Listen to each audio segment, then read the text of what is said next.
I just combined my passion for extreme sports and the filming. So we were just for 20 years. I was based in Chamonix Valley, in France, and we were getting all around the world just to get shooting all the best athletes, the best riders, following the seasons, following the waves, following the everything, the snow.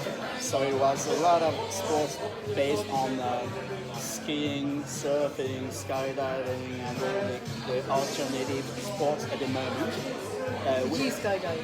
Yes, indeed. Because the thing is that when you are in this kind of environment as a director, it's very small teams, and you have to get hyper profiles. So in fact, I'm not initially a guy from the mountain. I'm just a guy from the city. I'm a Parisian. I was born in Paris. I was dreaming and loved to dream about the mountains, the peaks, the oceans, and this is where slightly I got into it. And the more we were shooting in this environment, and by the way, the more you have to learn yourself because you're directly involved into the environment, and you're directly skiing. You have to be a good skier as well. So you become a good skier because you are along with the best riders in the world. So it helps you to understand as well. So I've been you're an adrenaline junkie. Yeah, kind of. Well, in a good. I mean, that's not. It's a good thing. Yeah, it's a kind of. Just in fact, what happened is that during these 20 years, we went through all these around the world, through all the best spots, and we were shooting amazing. And it was just like a big family because when you're getting into this environment, it's very you have to be with the riders all the time, and we are just getting from one place to another one, and this was taking a lot of our time as well. So it's really something which is very demanding and engaging. Yeah. But it's on the other side. I was dealing with we were dealing in adrenaline was part of our life, but we were not. We were first of all life bloggers, and it was a way for us just to discover some limits and to have a kind of a mindset that goes with it.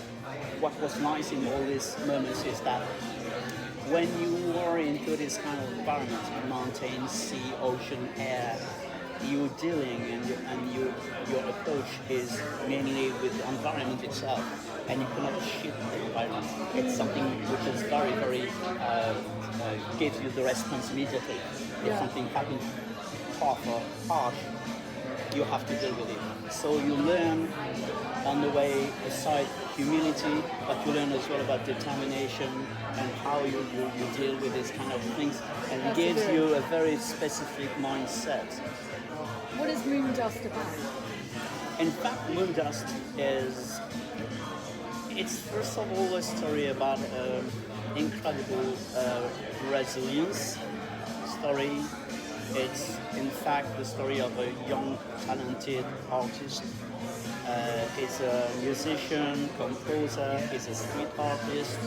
And what happened is that when life opens the arms and say, okay, that's the moment where you go in life and you jump in, he had a terrible crash when he's almost left for dead because in fact he was a motorbike, it was his motorbike, but he was not driving the motorbike, and he was ejected.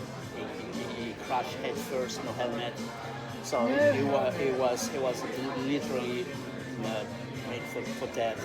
He was in coma, and what happened is that after 8 weeks of coma, against all odds, he woke up, and the doctors were saying, looking at the brain and how the brain has been crushed, he has no chance to literally first survive, but he did. Then after what happened when he woke up, they were looking at him and say, okay, get ready because it's going to be a vegetable or something. Yeah. And in fact, he was reacting. What? And this is where the first miracle happened, and the doctors say, oh, wow, my gosh, he's reacting. This is something amazing. Oh, that's a good thing. That's a good thing. And unfortunately, as the brain was very crushed, there was after bacteria and virus attacking the brain. And this is where, during 6 months, it developed a kind of what we call a natural survival instinct, where the brain is fragile and very strong at the same time. And what happened is that the brain gathered all the different memories had from his youth and all things, and he created a world. And he was living into this world for a few months. And Do you mean the coma world or post? No. after the coma, he got out of the coma, and when the virus attacked the brain, Yeah. not the brain to collapse, the brain created a kind of a world, maze, where it was living within his memories, awakened, but in his world. So it was a kind of a very weird situation where he was looking at you, he was very big, but he was looking at you talking, and then he was in his own world. And the reality was his dreams, and the world was just like, kind of a semi-consciousness state.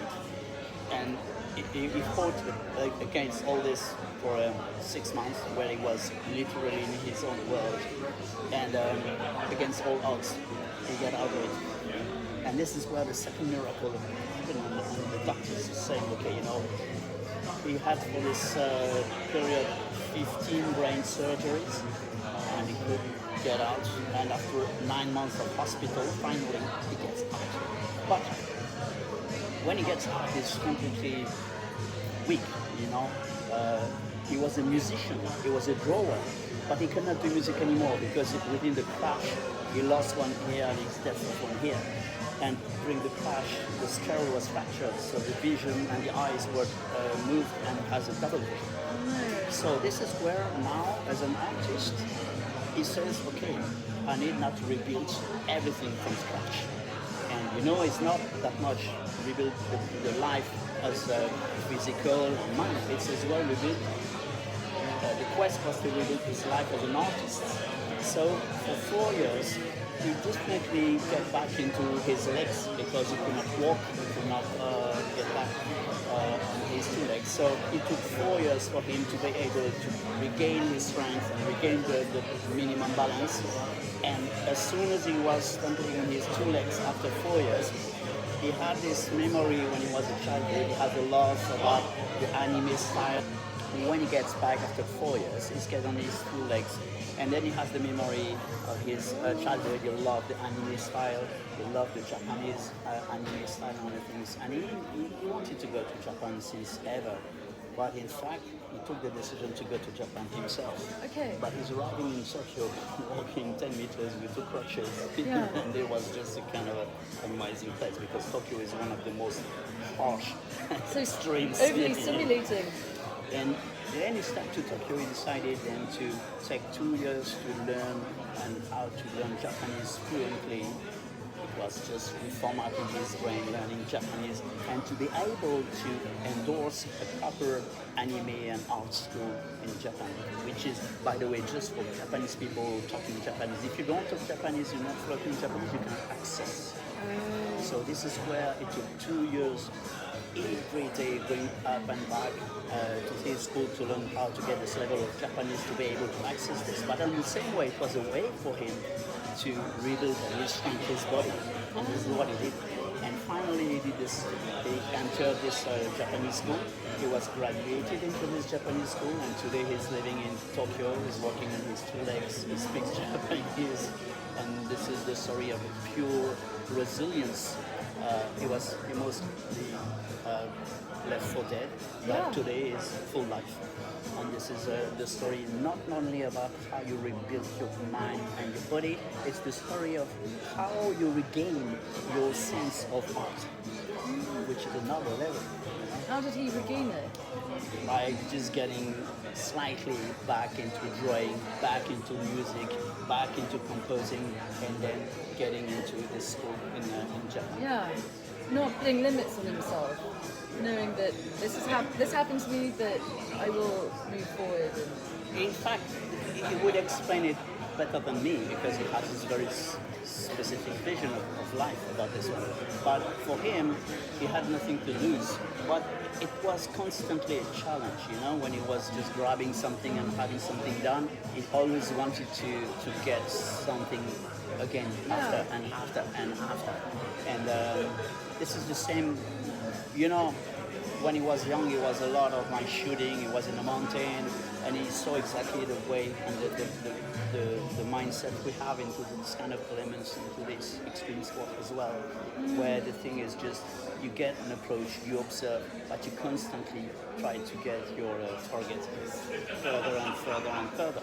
But as a father, that must have been Yeah, absolutely in the fact, the whole story is, in fact, I'm a film director, but it happened to me as a father.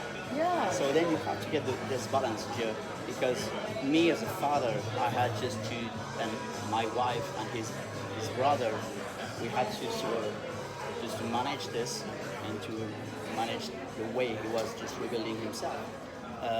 And on the other side, I'm a film director, which is something on my side. When I started to tell the story of Jeremy, lots of my friends and people around there who know me say, you know, Bruno, you're a director. So the story of Jeremy is something which is really inspiring for youth, for many people. You know, we mock a lot generally in life, they complaining, yes, I got this, I got that. And this, by the way, you know, you could understand at one point, if you want and if you have the will, you can rocket and sky is not even the limit.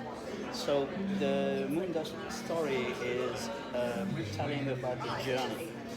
It's telling about the journey, and it's telling about all this long journey that was getting from Middle East where he had the accident, and from Europe where he tried to rebuild, and then Japan where he achieved himself. And me as a director, then I discussed with Jeremy several times. And at one point we were thinking, and all the people around me were saying, Bruno, you should do something out of it. So I started to write down the story. Was, by the way, my story, but it was the story of Jeremy and the family. And step by step with Jeremy, we were talking, and Jeremy said, okay, you know what, let's go and try to write it down and make a real screenplay about this one. And this is where MoodDreams was born. So it's a feature documentary that we went through archives, we went through photos and so many things, and we tried to tell the story of Jeremy within the angle of a very positive, inspiring journey. What was your journey as a father, the emotional side of things? You know, it's, for sure, I can tell you something. As a parent, when you have your children, and by the way, Jeremy, my son, in coma, and when people are saying, you know, there is no way for him to get out. And at the beginning, they were saying to me, prepare for worse all the time. And finally, this is where it was linked as well with what I explained to you a bit before, is I had the mindset through my background in 20 years in the mountain where I had my most beautiful moment, but on the other way as well, I had a lot of my friends that were fortunately passed away in the action. So I knew how actually life and death as a proper limit, and this is where in my mind I was just focusing on the positive aspect of this. This is what I say, and this is the key of everything. The key of everything is not about the 1% chance that you have. It's about how you grab it and how strong you grab it. This is all the difference between life and nothing. But Jeremy, he had several times only 1% chance, but several times he went because he grabbed it strongly, as strong as possible to make it done. And this is a bit of the message of MoodDreams, is that you always have this thing in you, and every one of us, if we're just facing such a big ordeal, then you will get back into your proper deepest resources, and then you can achieve things that you cannot even think about, but you can do it. There's always, This is what I always a possibility. always a possibility, Oh all my the time. God. And your wife, how did she It's a bit different because you know the mother is a mother, and the mother approach is always a bit more sensitive. You know, it's and I have a different parkour from my wife, and I know that it's much more difficult sometimes. Everyone is apprehending the situation on a different levels. You see, so this is where we try to get further into the things, but you have no choice. By the way. Did it bring you closer? Yeah, in fact, to be honest with you, when something like this happens, it's just like very important for the family and the environment to be close.